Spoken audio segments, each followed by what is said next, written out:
Hey guys, Professor Bill, Comic Book University, and Captain America Sentinel of Liberty, issue number 2. This is, for me, it's very exciting because this is a comic book where apparently we can actually solve the mystery of what's going on behind the scenes. It's actually solvable. So this is exactly what I want to see as I'm shaking the camera isn't what you want to see, but anyway. This is exactly what I want to see in some kind of a comic book, right? And why not in a Captain America comic book? It's hard for people to make good stories with him, right? And yet we're getting something. Guys, I know there's a lot of people in the comments saying, oh, I'm seeing something on the horizon. They're just suggesting that it's going to go this way and that way and all these different ways, and probably not necessarily a good thing. I hope it's not going to go in whatever way it is that they're suggesting that's going to turn people off from the Captain America comics, because I haven't been able to read a Captain America comic in, as they say today, a minute. Do they say that anymore? Anyway, for a long time, because I've just had writers who just simply did not understand the character, and in some ways they didn't understand the character, and they were putting in political agendas, which is fine, but not when they're political agendas that actually work with Captain America's ideology. You cannot believe that America is a bad place as a nation. You can believe politicians are bad, but you can't believe that America is bad if you're going to be writing a Captain America comic book. Like, seriously, it doesn't make sense. And you can call yourself a genius all you want. Other people can call you genius, but you're simply not that bright if you don't understand the basics of the one most important aspect of this character, Captain America. And in this particular case, so far, I'm really liking what I see. Let's get talking about, who made this comic book, who credit where credit's due. The writers are Jackson Lansing and Colin Kelly. Again, shocked that there are 2 writers on this because they've got pretty good synchronicity. The artist, the indelible, the amazing Carmen Carnero. And letters, VC's Joe Caramagna. Color artist, Nolan Woodard. And cover artist, Carmen Carnero and Alejandro Sanchez. There are 2 variant covers out there. And I really love the graphic by graphic designer Carlos Lau. Really beautiful stuff here, man. I'm enjoying this. And of course, Joe Simon and Jack Kirby created Captain of Mother Effin' America.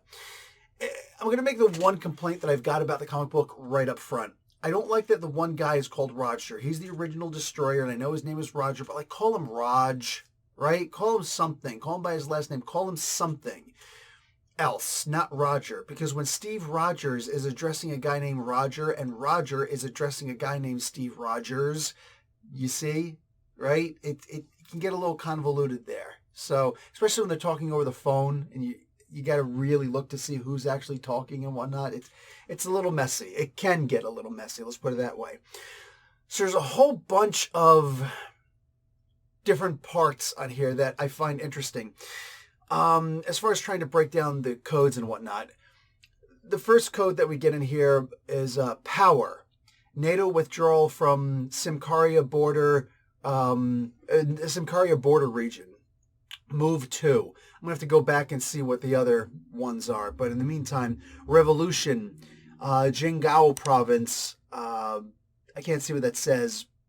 Portent wave, anyway, move 9. So it sounds like chess, right? Meanwhile, the names, money, love, the titles at the top, these are actually, it seems like these are actually players in a chess game, right? Something like a chess game, because they're making moves. Now, the moves are out of order, so maybe each person is making certain moves, and some people are skipping their turns, right? So everybody's got move 1, 2, 3, 4, 5, because it's their own moves, right? And it's not about who goes next. It's about if somebody's got 6 moves that they can play in a row, maybe they can do that here. I don't know yet. But so far, it seems like it's individual people's moves, and the powers that be, maybe it's their station, maybe it's the title they've been given, but like money, love, these different individuals in here, they keep on making moves, and it seems like they're actually in synchronization with each other. I don't think they're working against each other, even though they are playing against each other, it seems.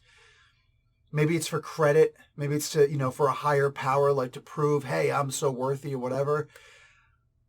But the big move that's on here that seems to really catch everybody's attention in the comic book, therefore it should entice our attention also. It should invoke our awareness of the situation. Machine, the one character named or titled whatever, Machine, secure the forge, move oil. if I did have another complaint about the comic book, it's that this one kid who Captain America is training, is a skinny little kid who obviously Cap sees he sees himself in this kid. Really skinny, small little teenager who had a big person hiding inside, just waiting for a super soldier serum to unlock it, right? I like this kid, I do, but Captain America goes and mentions a haymaker. Hey, this came from, when people are slicing with the scythe and getting hay. And the kid just finishes the sentence, yeah, my grandmother was, owned a farm.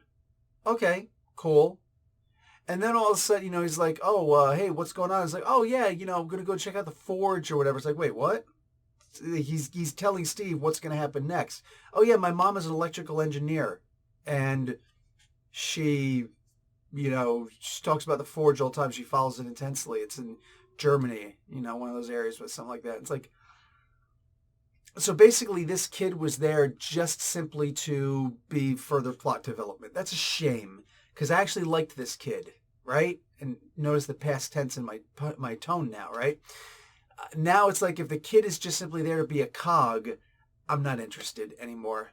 There is nothing that this kid can deliver as far as the story is concerned, except for feeding us more of the story. Captain America doesn't have to work for anything. He just has to keep on talking to this kid, and eventually he'll solve the entire puzzle, right? If that's the case, maybe it's the kid who's behind everything. Maybe I've solved the mystery right now. This entices me since, ever since I broke in case you didn't follow any of my X-Men stuff, I'm the guy who originally broke the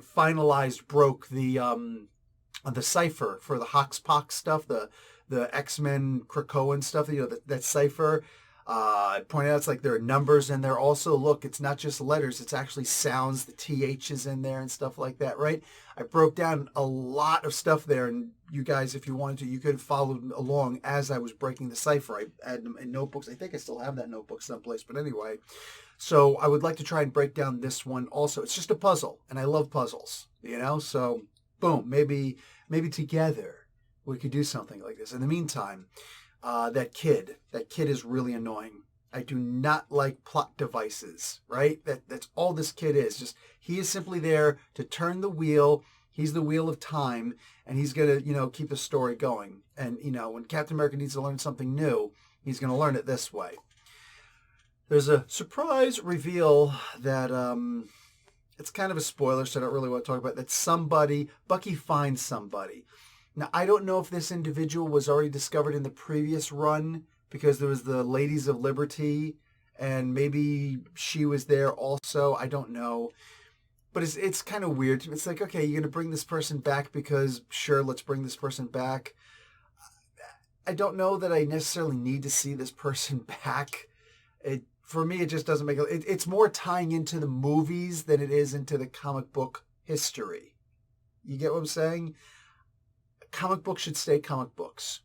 You want to be influenced a little bit by the movies, fine, but all that tells me is that you're not familiar enough with the stories themselves from the comic books that influenced and made the movies in the first place. You dig? That being said, they are pulling things from the comic book universe. Case in point, there's a mention of, the shield isn't their symbol, or isn't your symbol, it's theirs. Okay, we saw that in the previous issue, the guy who was faking being the Destroyer. Sure. Now, this one kid is checking out on the phone, and Captain America, of course, he has no idea what's going on. There's just random people around him who are helping him out to solve these mysteries. I know that we're supposed to be in the place of Captain America as all these things happen, but there's two writers there. Can one of the writers figure out how to make it so Captain America doesn't seem so inept and everybody's just telling him stuff? If that's the case, let's just make it a first person and say that it's a Professor Bill comic book, or this comic book is called You, Marvel You. You know what I'm saying? Oh, it could do that. Instead of the U, it's Y-O-U. You, right? All of us. Do that instead. So this way it's an unknown superhero who's just, or person, it's just us, going around and finding out this mystery. Do something like that instead. Don't make Captain America look like an absolute dolt, because he's not.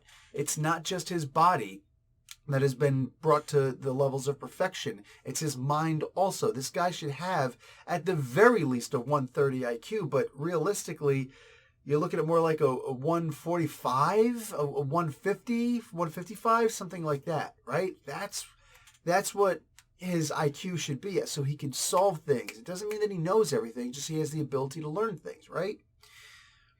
But here, everybody's just handing him things. There's the mention of Myron McLean.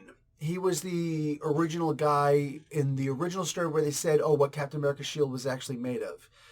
I know there's a big thing. Oops. Somebody said that it was an adamantium vibranium alloy, compound alloy. No, that was a misprint in a book. It was not supposed to do that. And then unfortunately, Jeff Grubb and whoever else was working on the Marvel Superheroes role-playing game, they saw that and they're like, oh, okay, there we go. It's an adamantium vibranium compound alloy. Well, that doesn't make sense, does it? Concerning the fact that vibranium is made from adamantium and this was kind of the process that it happened. It doesn't make a whole lot of sense. It really doesn't, right? So the idea that the original idea of his shield was it was an adamantium and steel compound alloy. And that was 2 of 3 components.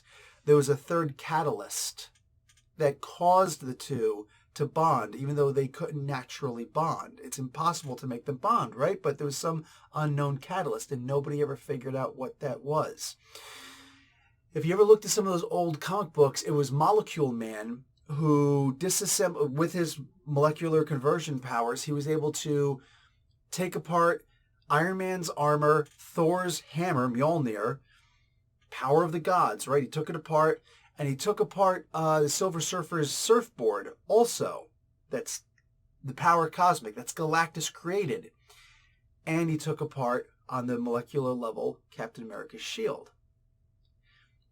He then, just to try and understand them better, he put them back together and gave them back to the people, but he said there was something special about Captain America's shield. Now, that was Roy Thomas, and for the sake of conversation, that was also Barry Windsor Smith.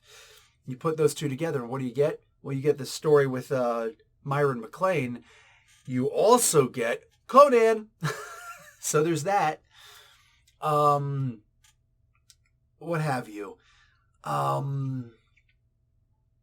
That was the original story of Captain America's shield. That's where his shield came from. But Molecule Man said there's something there that I don't understand, that I couldn't break down. I could understand Iron Man's armor. He could understand Tony Stark's technology.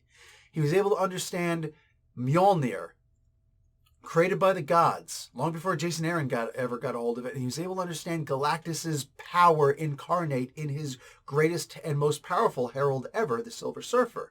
He was able to understand all of that, but he couldn't understand what that unknown catalyst was in Captain America's shield. He knew that there was something special. There was something special about his shield. We never figured out what it was. Roy Thomas never wrote that story. Well, can these 2 actually make that story now? Lansing and Kelly. Maybe. Let's hope so. Because they're also bringing in the pseudo story that happened later on. There's a lot of people who read the Black Panther story. It's a flag of her father. I can't remember what it was, but it's something where, what do you call it? Captain America had come and the original, or one of the earlier Black Panthers, beat up Captain America because he was brand spanking new, right? I think, was it T'Chaka or was it his grandfather? What was his name? Was that Azuri?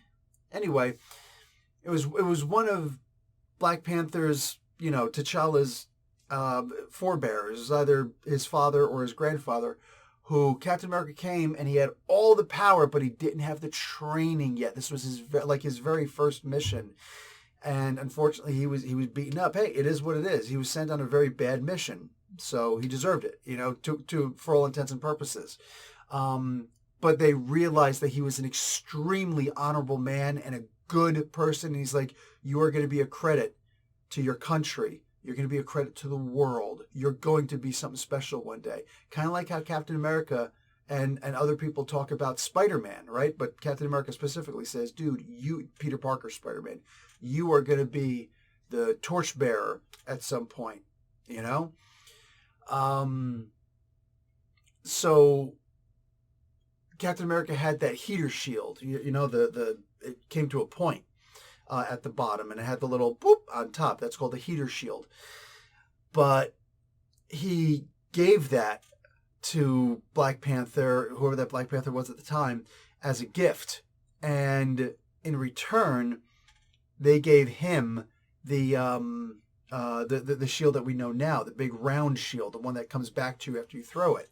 So that was an alternate telling of how he got his shield, right? That was the second version of how he got his shield. So now it seems that Lansing and Kelly are going to try and combine these two stories somehow. They actually gave a name to the one person. I got up here, David Agboje. Now, this was supposed to be a team of Wakandan scientists, but at the same time, they would also take people from other places. So that's a Nigerian name. That works. That works because Nigerians are smart as hell. It's honestly, like, that works fine. I would have rather been a Nigerian, or excuse me, a Wakandan. I was surprised I didn't see a Mbole or something like that, right? But whatever. If they're going to say he's Nigerian and he came over there on a scholarship program, whatever, don't care. Why wouldn't Wakanda recruit the best of the best? America does, So bang, there you have it. So if they're going to if these two writers can find a way to combine these two stories and suddenly make continuity sense, that could be a good thing, because that continuity sense could suck, but it could also be really amazing. I'm banking on the latter. I'm hoping for the latter. That's what I'm hoping for. The people who he's fighting are a combination of Hydra and AIM and the Hand, right? At one point, the one guy pulls out a shield knife, right? Shield, like the agency shield. And it's like, whoa, so it's a combination of that also, maybe? He actually recognizes one guy, and he's like, oh, you're a good guy. He's like, yeah, I am. But unfortunately, I got to follow orders and blah, blah, blah, blah. And that's what sets off Captain America, and it's a good thing. As anybody who is former military will tell you, the one thing we hate more than anything else is the guy who just follows orders. Bro, that whole thing, you're not paid to think in the military. That's movies. Because in real life, yeah, we are. We absolutely are. And the people who refuse to think, right? Because it's not that they can't think. You have to pass an IQ test to get into the military. The people who can't, who refuse to think, those people eventually get shoved out. They eventually get timed out by, they never get promoted. There's all the incentive in the world to just leave. Bye. We don't need you. You don't want to be here anyway, do you? So, bit out of a cross there, but so far, this story is pleasing me greatly. I like the idea that we get to possibly figure out, the code, who did what, why, how, whatever, I tried to do the same thing with Brian Michael Bendis's story that he was doing. I forget what the story was, but it was something over in DC like last year, 2 years ago, and it just wasn't good.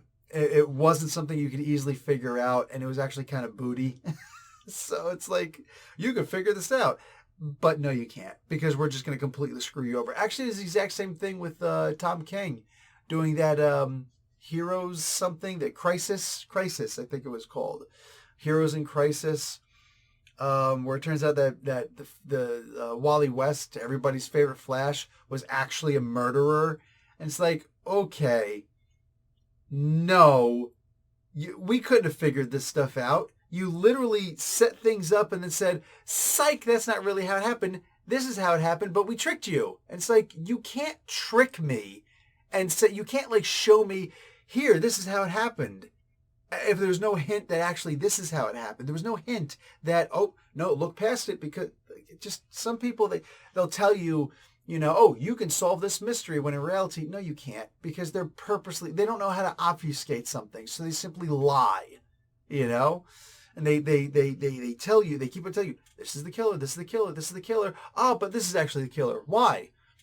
Well, this is how he did it. I don't care how he did it. Where were the hints that indicated it was actually him? Well, we didn't actually give you hints. Well, then there was no way for me to solve it.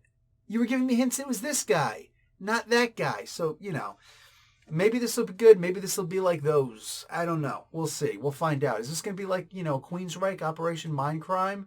Or it's like, I know who the killer was. I know who killed Sister Mary.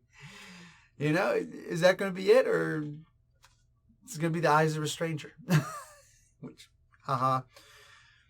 But so far, I'm going to give it to the comic book. I'm going to give it to the writers. And of course, Carmen Carnero. God, mwah, amazing, right? Colors, everything. Woodard. This is a really good comic book, right? Greatest thing ever? No. Are you going to, kick yourself if you don't read this? No, you're not. But for me, really good comic book. We'll see if it's great. Give me a couple more issues. We'll see if it's great. But in the meantime, I'm enjoying this.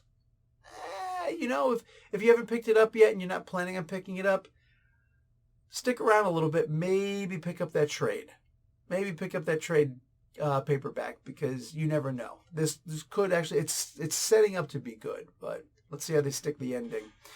All right, guys, that's going to be it from me. I'll talk to you later. Hey, don't forget to like the video, watch an ad. And if you have been watching a bunch of videos by me and you're not subscribed, don't ever call me in the streets and be like, Professor Bill, is that you? Come and be like, hey, what's going on? Hey, what's your name? Oh, my name? No, your screen name. And when I'm going to look to see, people who are subscribed. And if you're not on the subscribe list, we got beef.